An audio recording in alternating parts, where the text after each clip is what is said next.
Greetings, my movie geeks. This has been a long time in the making. I was going to do it back in 2017, then again in 2018, but I was never happy with how it turned out.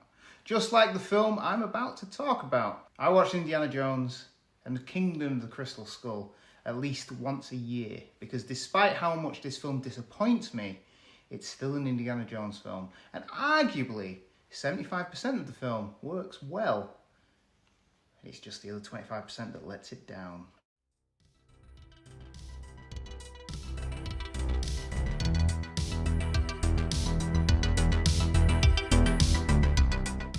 After the fantastic ending of Last Crusade, 19 years went by before Lucas and Spielberg decided to reunite and bring the fedora-wearing, whip-cracking archaeologist out of retirement for one final adventure. Final adventure. This time, we're running from Russians chasing aliens and tomb raiding a bunch of conquistadors. It's a film that arguably shouldn't have happened, or if it must, it should have been made in the late 90s. But I suppose Lucasfilm was busy with their Star Wars prequel trilogy, and we all know how that went. I'll admit, I didn't like this at the time of viewing. I was excited when I went to the cinema on opening night, and when I first saw the transition from the Paramount logo to a small prairie dog mound, I felt my heart sink.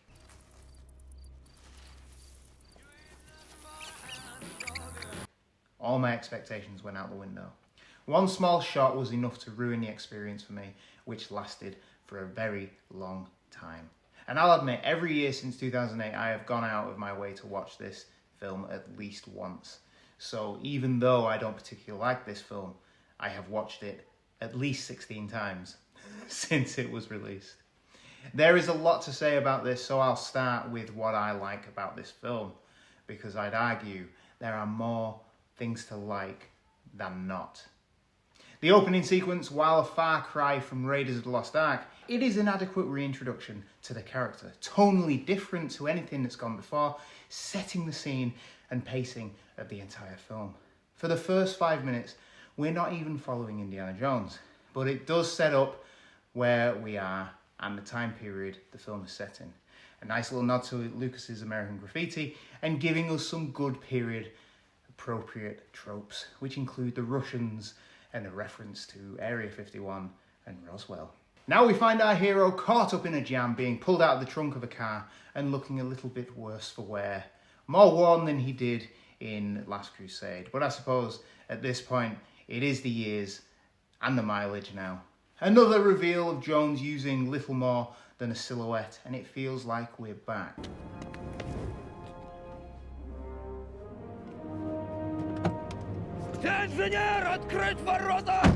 But there's something off.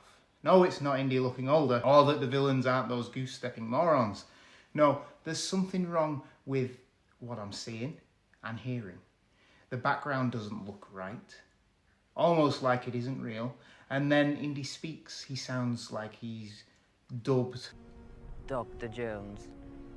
Well, the way you're sinking your teeth into those W's, I should think maybe Eastern Ukraine. Highest mugs.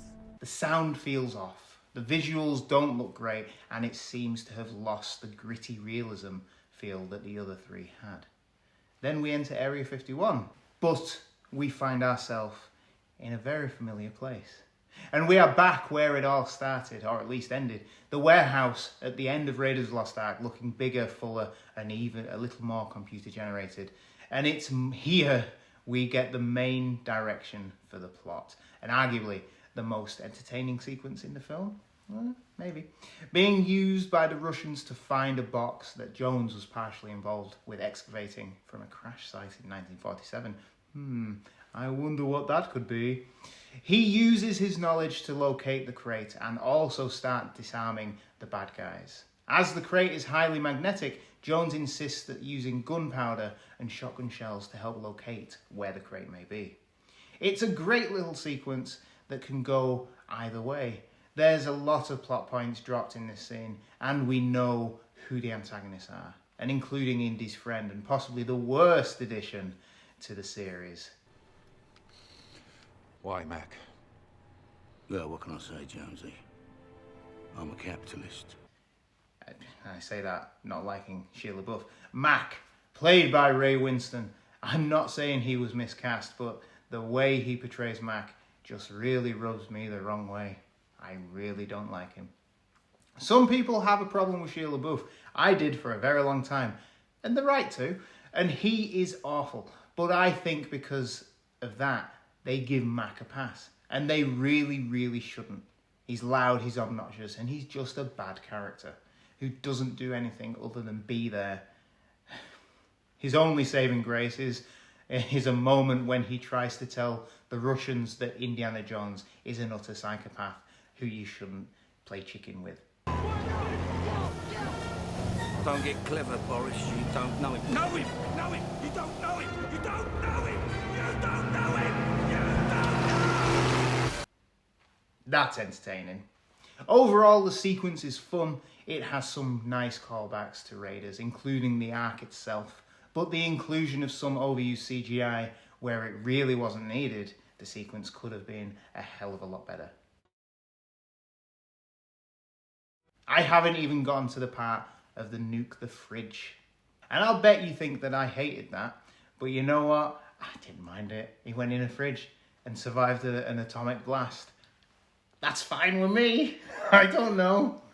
That's mental, isn't it? I do really enjoy Indy being faced with the bomb and the contrast of him witnessing that years after he witnessed the actual power of God. It's fun and interesting, and if you squint, the mushroom cloud also looks like a crystal skull. 1, 0.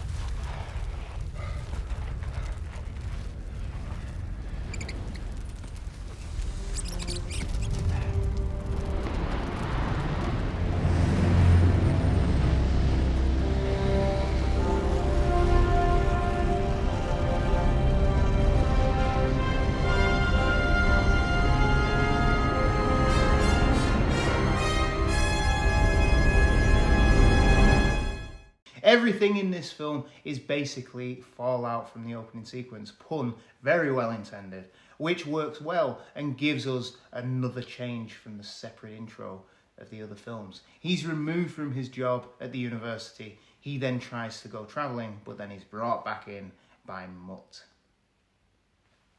We get another good chase sequence at the university where Indy and Mutt are being chased by the Russians. It's fun and harkens back to The Last Crusade, but with Indy taking the role that Sean Connery did as the unimpressed older father figure that Connery was.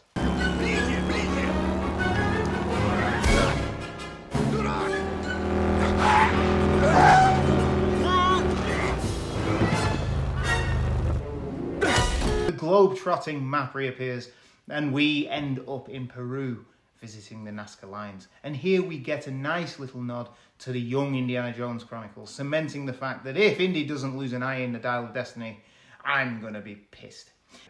What I do like about these scenes is that we get a good little tomb raiding scene where Indy and Mutt must fight to gain entry. There's also the creepy crawly factor and a secret tomb. It's entertaining and it pushes the story forward. We discover that the crystal skull is magnetic to a lot of non-magnetic materials. John Hurt's Oxley found the skull and then returned it to the same place. And Spielberg loves using CGI.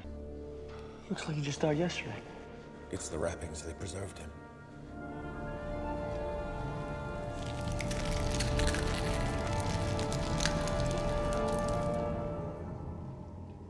What just happened? He's been wrapped up for 500 years. Air doesn't agree with him. The Russians and Mac capture them and take them all the way to the Amazon, where they're reunited with Oxley and Mutt's mother, Marion Ravenwood. It's done as a surprise reappearance, but at the time we all knew Karen Allen was in the film, so it didn't really work. And this is where the funny bone of Lucas and Spielberg becomes apparent. And we go down the route of, what are they trying to do? The four escape the camp due to Mutt doing something, not Indy. But Indy and Marion get caught in quicksand. Stay back! Stop, don't move. Movement makes space. Space will make you think. No, I think I can get out if I can Stop it! just... You're pulling against the vacuum. It's like trying to lift a car. Just stay calm. Okay, I'm calm. What is it, quicksand? I'm calm. No, it's a dry sand pit. I'm sinking, Quicksand but I'm is a calm. mix of sand, mud, and water, and depending on the viscosity, it's not as dangerous as people Oh, for sometimes... Pete's sake! Sorry, dry sand. It's a funny moment that is then ruined by Mutt finding a rope that turns out to be a snake. Again, it's silly and almost takes her out of the film. And remember, I don't mind a nuking of the fridge, but then they use a rubber snake. What? It then gets sillier with the large CGI mess of them making their way through the forest by chopping it down. Now, I know they couldn't really go and chop down a real forest, but a mere 5 minutes later, after the chopping machine car thing is destroyed, they're having a chase sequence through the forest on two seemingly parallel roads that appear to be there. Having the characters and the crystal skull jump from car to car is all well and good, but if it doesn't look real and it feels like it's just nonsense, then it just comes across as weak. There's even a point where Mutt ends up swinging through the trees with the monkeys, keeping up with the cars somehow. They've gone that way and he's there. I wouldn't mind, but when you have the excellent truck chase from Raiders, the tank chase from Crusade, and even the completely nuts minecart from Temple of Doom, this feels like a film pretending to be Indiana Jones. And then the obligatory buggy creepy crawly scene happens, and originally, no, I had a problem with this. It was all CGI and it was just nonsense.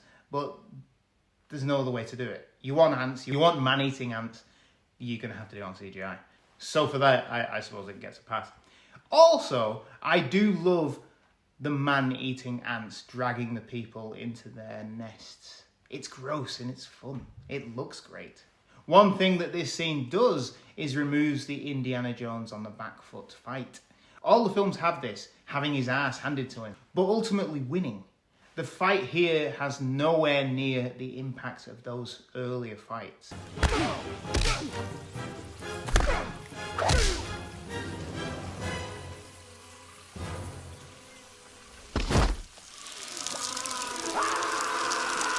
Falling down the river 3 times to discover the secret entrance to the Kingdom of the Crystal Skull then happens, and we get Mac betraying them once again. And I have to say, we get a good sequence of them moving through the caves that have the story of the ancient beings giving the people the earth, irrigation and farming. And I'll admit, I enjoy this ancient alien theory idea because it is all very quite interesting. The indigenous people come out of the walls and chase them to the pyramid. There's some plot holes though here, with the entrance of the pyramid being this sequence that doesn't seem to have a reset button. And if this is the first time this way in has been used, how did the conquistadors get the skull in the first place? I don't know. It's a massive plot hole really, but it gets us into the pyramid and the group discover the treasures of the world where Indy proclaims they're archaeologists. And I think this is quite a nice little nod. The usual Indiana Jones finale is a culmination in seeing what the power of the MacGuffin is. Raiders, we literally saw the power of God. Temple, we saw the power of the stones. And Crusade, Indy and Henry Jones Sr.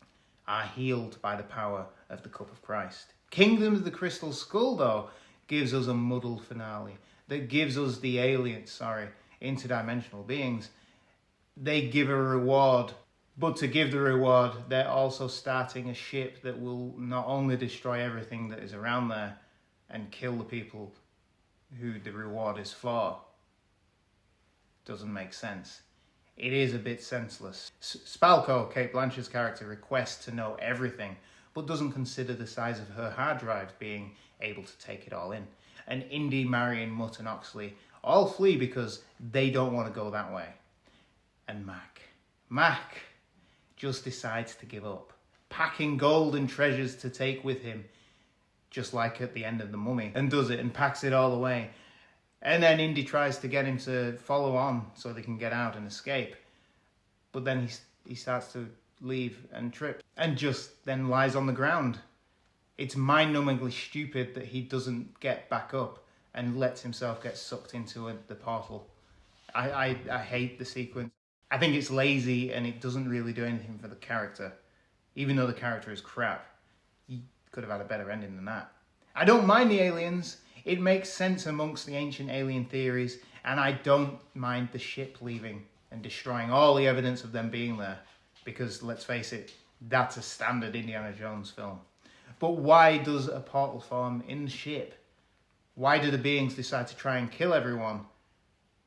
Why does the alien look at Cate Blanchett's character with a, yeah, you didn't like that, did you, face? It doesn't make sense. And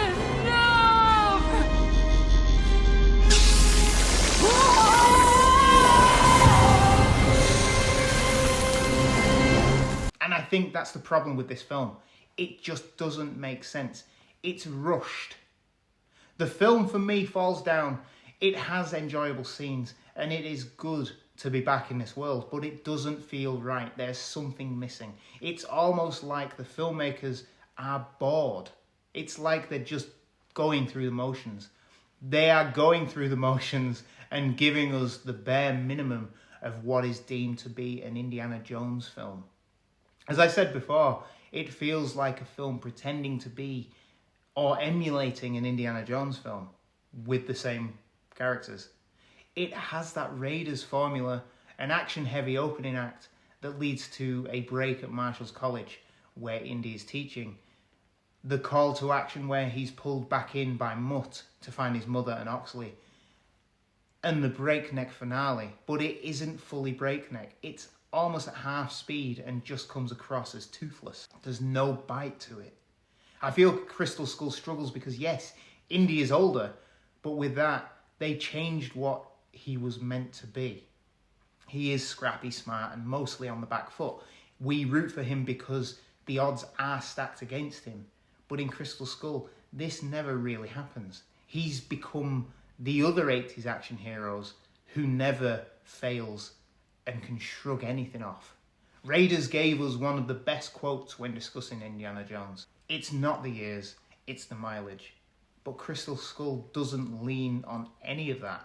Maybe when he drank from the Grail, he became untouchable and immortal. Overall, 75% of this film is entertaining as hell. It's an Indiana Jones film through and through. Harrison Ford is Indiana Jones. There is no taking that away from him now. But the other 25% that is scattered throughout the film doesn't help it. So when you rewatch it, every time you get a little bit excited by a scene, you're then brought back down to earth with something that falls completely flat. The original trilogy, all those films are 5 out of 5 films. Even no matter what you think about Temple of Doom, it is a 5 out of 5 film. But this barely comes to a 3.5. The only reason it gets a 3 is because I'm overly biased towards Indiana Jones. It was a truly disappointing watch when I went to see it at the cinema, from that opening moment to now. Let me know what you think of Kingdom of the Crystal Skull. Do you think it's better than Temple of Doom? Is it a good addition to the Indiana Jones story? Let me know in the comments below, and thank you for watching. Please, if you enjoyed this, like, share, subscribe, and ring that bell to be notified every time we upload a video. And tonight, I'll be putting my thoughts on the Dial of Destiny.